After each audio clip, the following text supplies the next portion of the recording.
So yun, what's up mga kabonyok. Nandito tayo sa Skywalk. So naabutan pa natin. So ayan, akyat tayo dun sa loob, sa kabila. Papakita ko sa inyo kung ano yung magandang view doon. So ayun, maglalakad kami pataas. So ipakita muna natin sa inyo. Papakita namin sa inyo yung nakamotor lang kami. Nakamotor lang kasi kami ngayon. So ayun, papakita ko sa inyo aming mga baby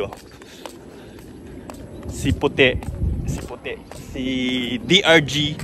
Ayan naka-DRG si Adrian. So yun yung service namin. So ayan, what's up. So pupunta tayo dun sa taas. So ipapakita ko sa inyo, tara na. Yan, nandito tayo mga kabonyok sa Skywalk. So yung break-in namin dito napunta. Break-in ang motor. So ang balak lang namin tambakan, pero dito kami napunta sa Skywalk.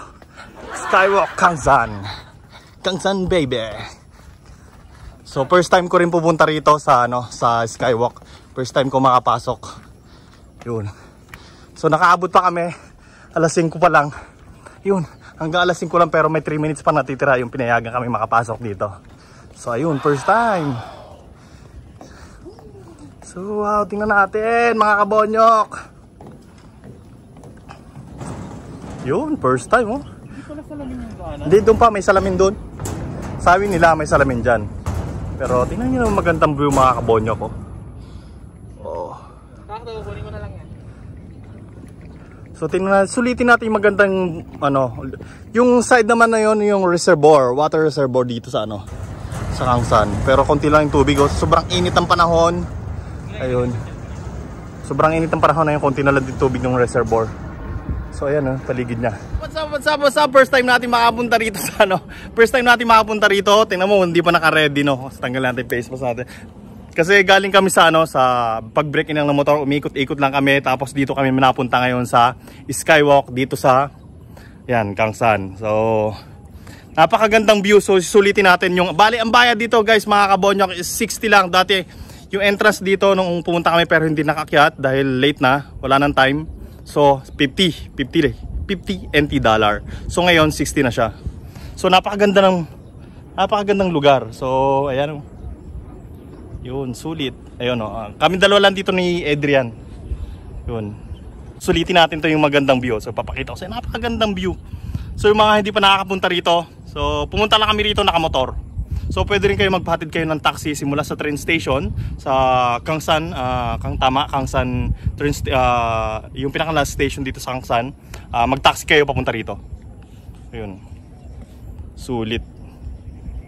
Ayan, ang ganda ng view. Ayan. So kitang-kita view, di ba? Piti mo ako, kitang-kita pangit. Pasensya na guys, so hindi nakahanda ngayong araw. Nanghiram din ako ng cellphone to, hindi akin to. So, baliktad natin camera.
Tingin-tingin, oh, sa video. Paano makilala? Wala kang face mask. May face mask ka. Eh, siyempre, kailangan may ano tayo, pandemic. So, ayun. Ayan, oh. Reservoir natin yung tinuturo ko sa inyo. So, maraming pang tubig dito. Dito, ngayon wala na. Ayan, so, ayan, sulit. So, nandito lahat. Ayan, oh. North, Dawu, Taiwan, High Speed Rail, 85th Tower, bari sa Kaohsiung na to. Ayun, tingnan natin. Ayun, 85th Tower, tingnan natin kung makikita rito sa camera. Ayun, yung pinakamataas na yun, 85th Tower yan. So yun. So, sensya na mga kabonyo, medyo magalaw ang kamay natin. Ayan, sulit. Andun yung Pinas. Ayan. Yun. Dito na lang muna yung share ko sa inyo. Medyo magulo-gulo pa aking buhok ngayon at hindi tayo nakahanda ngayong araw. So hanggang dito na lang muna. Sa hindi pa nakasubscribe sa aking channel kay Kuya Jborn's World, huwag kalimutan mag-subscribe at hit the bell para lagi kayong updated sa aking upload na video. So maraming salamat. Bye-bye!